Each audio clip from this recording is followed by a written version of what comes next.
I'm Jeff Philbin, and if you're having difficulty deciding what to do for your dinner, let us be your inspiration. Today, a top seafood chef shares a recipe for perfectly seasoned red snapper as we make a colorful Florida fish dish with a spicy aioli on the side.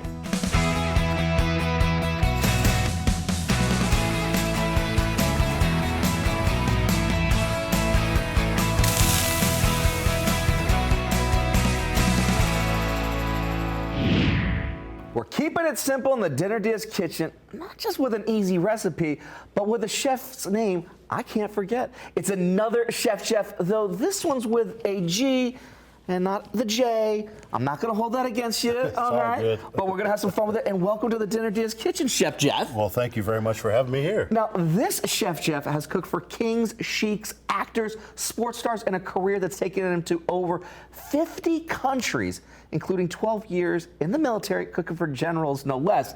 And now the executive chef at Currents Restaurant, offering fine dining in downtown Tarpon Springs. So the recipe that you're actually sharing today, blackened red snapper with a smoked Gouda grit, is a tribute to your roots.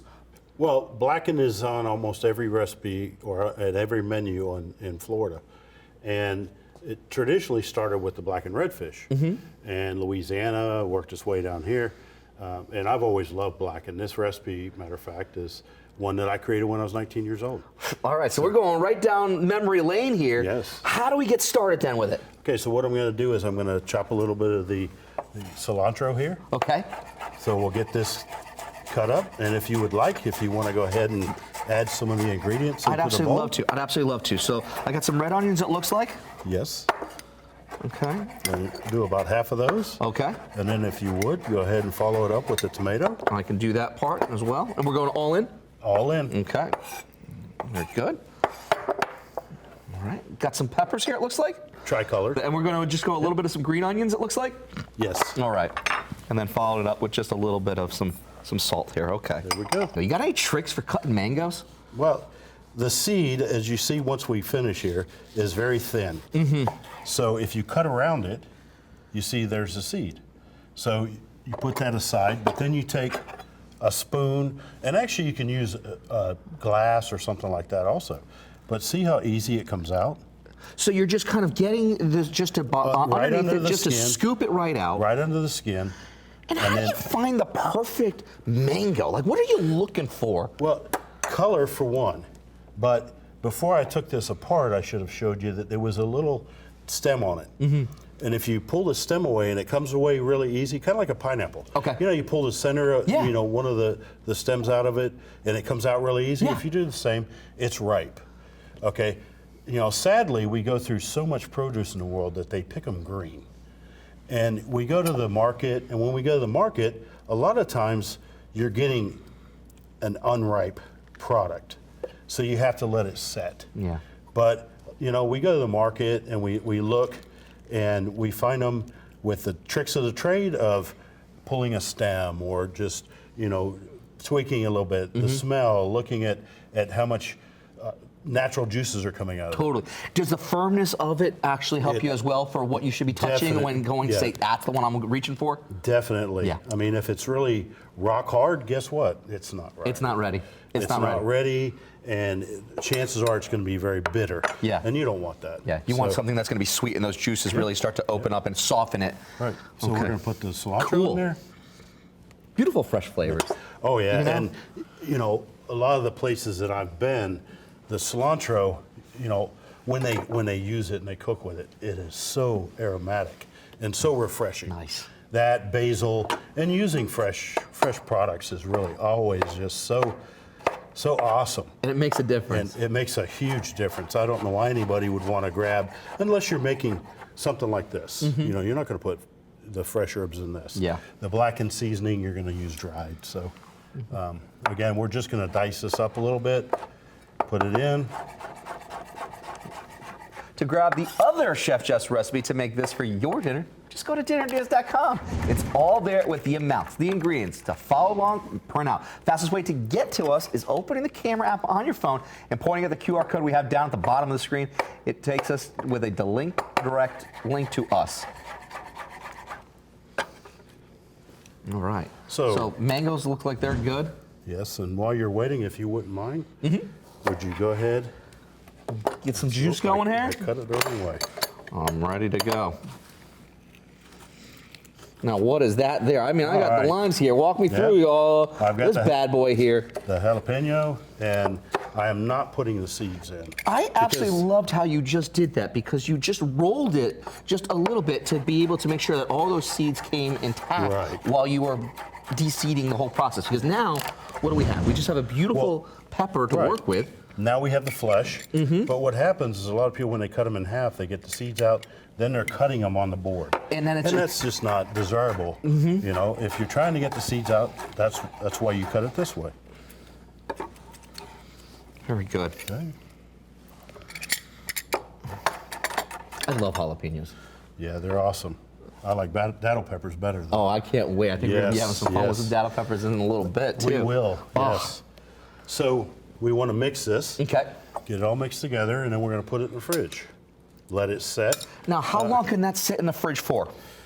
It depends on how ripe the mangoes are. Okay. But traditionally, you can go probably 4 or 5 days. 4 or 5 days. And, okay. Yeah, and have it So still if someone at home nice. wants to do this in batch, they could absolutely do that. Bring out some chips, have a nice little bit of a nice salsa that they can always kind of come back to and just have big summer flavors. I actually like it after it's set a day or two. Okay. Because they've really seeped together. You know, and it really makes a difference. But look at the color on that. It's to go fun. on top of that fish. You eat with your eyes. This is just going to bring colors and everything. It's vibrant. It's absolutely vibrant. It's going to be absolutely fun because this is going to be topped over this beautiful fish. Yes. How do we get to that seasoning first, though? Well, what we're going to do is we're going to do the blackened seasoning. Like I said, this is a recipe that I started with when I was 19 years old. This is a mixture of thyme and oregano. Okay. Which really gives, when you blacken it, the thyme and oregano come out. Okay. And what should you be tasting for the thyme and oregano? What makes it so unique to have those flavor profiles in your black seasoning? Because you could buy, blackened seasoning off the shelf, but it's fun to pick someone's brain about, I intentionally put this ingredient in. What was it about the thyme for you? The thyme is really a traditional spice in the Menorcan chowder, which in St. Augustine, I worked in St. Augustine, that's where I went to school. So I went to culinary school there. And the Menorcans use it a lot. Yeah. They stew a lot of stuff. It brings it out. And the thyme, to me, just really works perfect with seafood. I love it. It's just that lemon burst right there. So what else have we added we've got in? a little bit of garlic, and then a little bit of onion. And then we've got cayenne pepper. Nice. Black pepper. Ooh. And then some white pepper. So the balance of both black pepper and white pepper. Yes, and people really don't understand that the white pepper really has a distinct flavor. But when you're doing light dishes, you really don't want the black specks in it, so you put the white pepper in it. And what would be the flavor profile for a white pepper instead of, like, say, a black pepper? What are you getting out of that? What's bringing the dimensions behind it? A little bit lighter, okay? And traditionally, the white pepper is ground fine, okay? So you're not going to get the heavy bite. And then you really don't have that black pepper, that punch to it. It's a little bit lighter.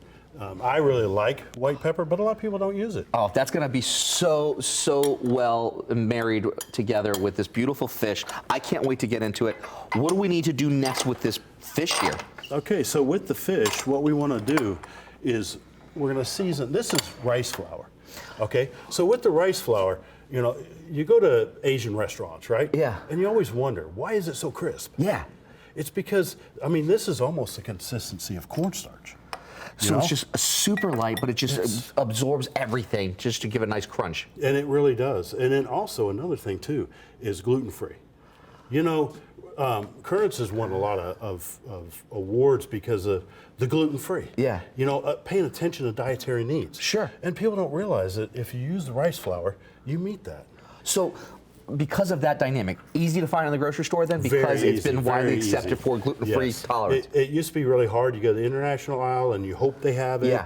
But now it's everywhere. It's everywhere. It's really just a staple for the gluten-free diet. I love it. Okay, so this is the base that we're working with. What else do we have to add into it? So what I'm going to do is just lightly season it because we don't want to overpower the blackened seasoning that I have because you've got a lot in that anyways. So, and what we're wanting to do is mix that well, and then we're going to dredge the snapper in it, which dredging is just lightly pulling it through.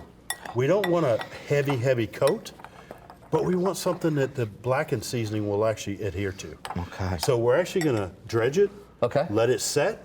As it sweats, then we'll come back in a little bit and we'll blacken the fish. All right. Well, let's go ahead and start dredging this one, because while our fish absorbs this seasoned flour, we're taking a quick break. When we come back, how to use the blackened seasoning we made to cook our fish without burning it or smoking up the house. Ahead on Dinner DeeAs.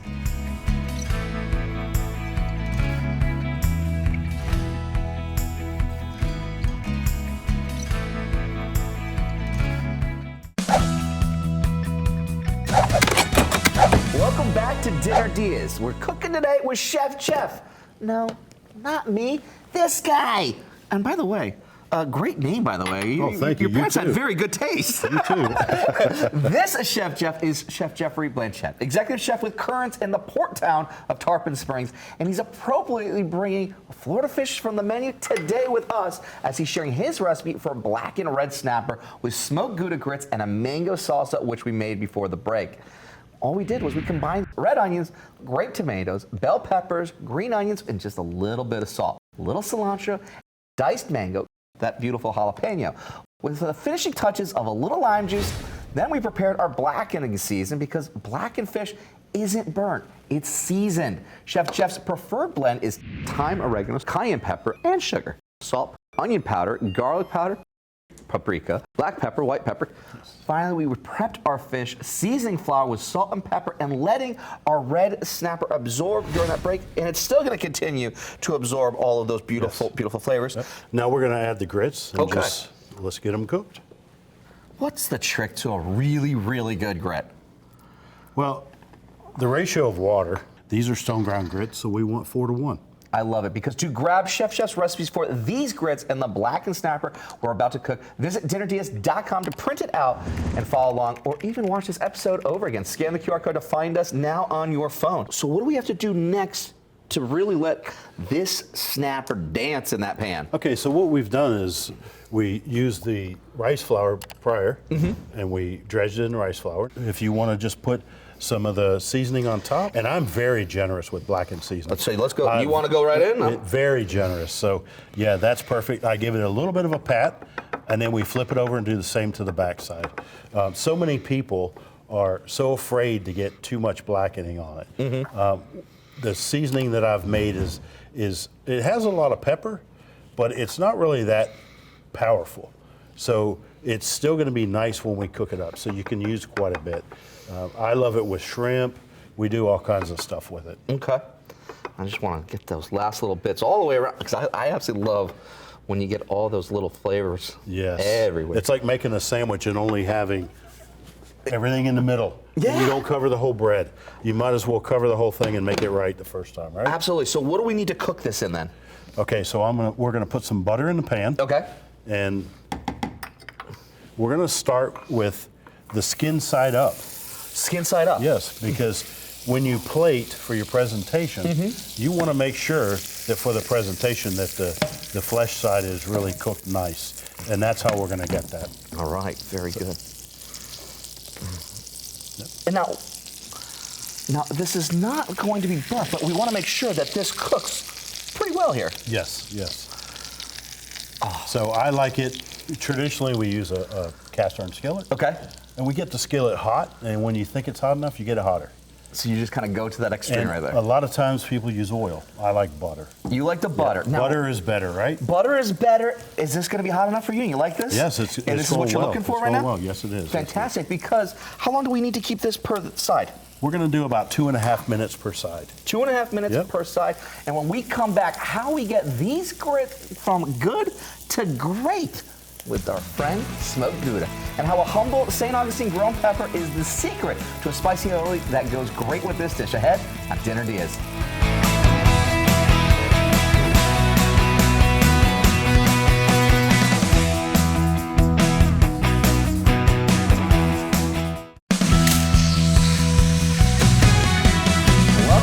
Dinner DeeAs. It's a double helping of Chef Jeffs today, as this Chef Jeff is cooking with this Chef Jeff. He's from Current's restaurant in Tarpon Springs and has been sharing his recipe for blackened red snapper with smoked Gouda grits. Before the break, we started our grits. It's nice and simple with just a little salt and some boiling water. Then added our blackening season to our red snapper and cooking it skin side down, a little bit of butter, and a screeching hot skillet here. You think we're ready to be able to do the flip? I think we're ready to flip. What should we be looking for? Okay, when we flip, we want to see that there's a little bit. There we go. That's an awesome color on them. Oh, and that's, They're going to be a little bit crisp. And that's the blackened part that we want. That's just all everything just locking in. And you have a little bit of sugar that makes that nice little crust to it as well. Right.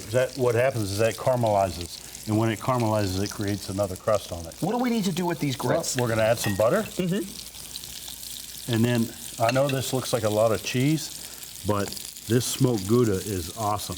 And for grits, it's really good. So you see the butter now melting in here, and we're going to incorporate the cheese to it. Oh, I love it. Okay. To grab the recipes for the full meal Chef Jeff's been sharing today, including his mango salsa and the aioli that we're about to make, visit dinnerdeeas.com or just scan the QR code. So, what do we need to do over here? Well, we're just going to make a quick aioli. This is a datil pepper sauce. For those at home that don't know about datil peppers, it's so native to Florida, East Coast, ranging all the way from Jacksonville to West Palm Beach, Florida. It just goes along that coastline. Yep. But predominantly from when the conquistadors came in. But if you really do the research, they came in New Smyrna Beach. And, you know, it's just, for me, this whole dish is my roots. So what do we need to do here to make this awesome aioli then? We're going to take a little bit of Old Bay. So we're going to put a little bit of this, and then we want to add some of this datil pepper. Okay, now you're having a passed down generational recipe for datil sauce, but can you find it at a grocery store? Is it something that we can, our local Floridians can also enjoy over here on the west coast of Florida? Yes, there's a lot of hot sauce companies. Publix has a lot of it. Winn-Dixie has a lot of it. So you can go and you can look for the hot sauces, and when you find the hot sauces, you know, you look for datil pepper in the hot sauce, and I'm sure 100% of the time in Florida you're going to find them because it really is. And the pepper itself, you know, you have peppers that are really hot, and that's all you get. With this, I mean, you can attest to it. The flavor is unbelievable, and there's actual flavor to the heat. So you're not really, you know, you're not really just getting your mouth burned. Now, we got the Old Bay seasoning, we got the datil pepper. What's going on over on the other side? That looks like the blackened seasoning. That's the blackened seasoning. So we're going to go even more with flavor here. A little bit of touch of this. It really, I mean, I love it. I put on popcorn, Parmesan, butter, and popcorn with this, and you put it over top, and it's awesome. It's just everything. And, I mean, I use it on a lot of things. Oh, don't forget, we want to see how it turned out for you too. Email us a photo to dinnerdeeas@fox.com. Carol and Chad wrote us. Hi, you two. They made the rosemary pork tenderloin with roasted sweet potatoes and the garlicky spinach shared by Chef Fernando Sanchez from Nova Cross. They said, it was awesome. Thanks for the recipe. Well, thank you two. Doesn't that look good? I mean, like that right there. That looks awesome. Right? Yeah, that's a dinner awesome right there. meal. When we come back, we need to take a seat at our table to taste what we've made ahead on Dinner Diaz.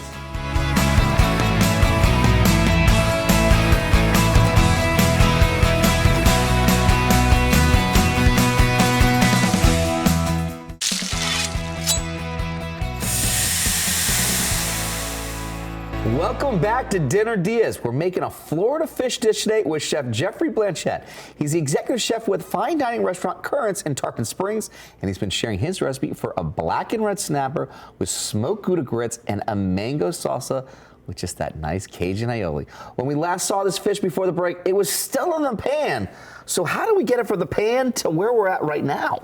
Well, we started with the grits and then put the fish on top. And then we did the aioli, and then we put the mango salsa, and then we have... So we got the lemon there, and that one noticeable, but what do we got here? Well, that's something that people don't realize how easy this is. It's just a Parmesan crisp.